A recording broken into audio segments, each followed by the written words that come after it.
As my mind went around in circles pondering the purpose of their visit, as I'd become accustomed to, I caught a glimpse of the future, a small flash of Okame's face staring intently at me. Before I could make any sense of what I'd seen and figure out if it was good, bad, or completely inconsequential, my grandfather called me back to earth. Okame had taken the seat next to the couple and proceeded to watch me.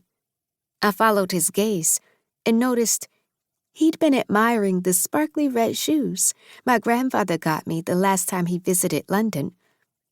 Dorothy's shoes, Papa had called them. They reminded him of the ruby slippers from The Wizard of Oz. "Hello," I said, grinning and waving my hand slowly, when Okame looked up and gave me a faint smile.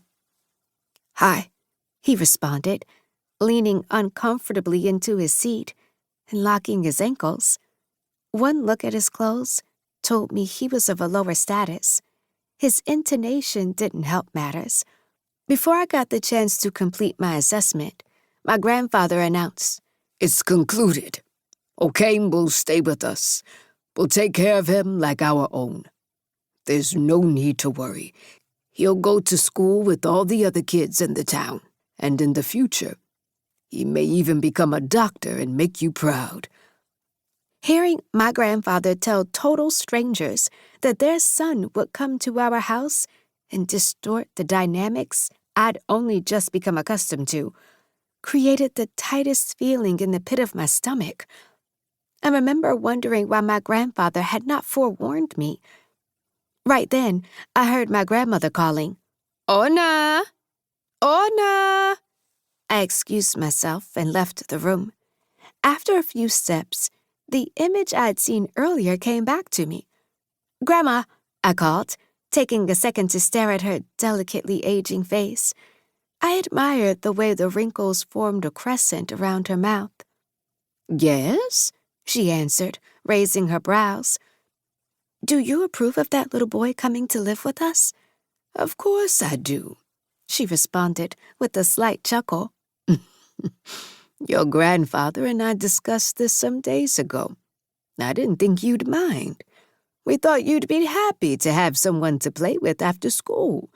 Consider him a gift from us, and you'll feel better about the whole situation. And he's not a little boy. Okame is at least 2 years older than you." "What?" I shrieked, mostly because she considered him a gift when, in my mind, he was coming to steal their affection away from me. "These people were kind enough to bring their boy to help around the house. In return, we'll make sure he's taken care of. He'll have a roof over his head, good food, and proper education. You'll be nice to him, won't you?" "I'll try," I said with a humble sigh. "Promise?" Holding up my right hand, I agreed, not knowing what I was signing myself up for. It didn't take long for Okame to adapt to our household. Every day, we walked to school together and played games after we came home. In the first couple of months, other kids whispered and made fun of his gaunt looks. My girlfriends joined in the bullying also. Okame hardly cared until one of the kids called him a glorified houseboy. He fought the unfortunate child and ended up getting both of them bruised and disciplined in the process. I remember clearly when things slowly began to turn around. Amma, my best friend at the time, had come for a visit. Pointing at Okame's shoes, she'd said, "Is that from the second-hand store?" in the most condescending tone I'd ever heard. My heart had skipped a beat. I wished Amma hadn't spoken, but she never let anything slide.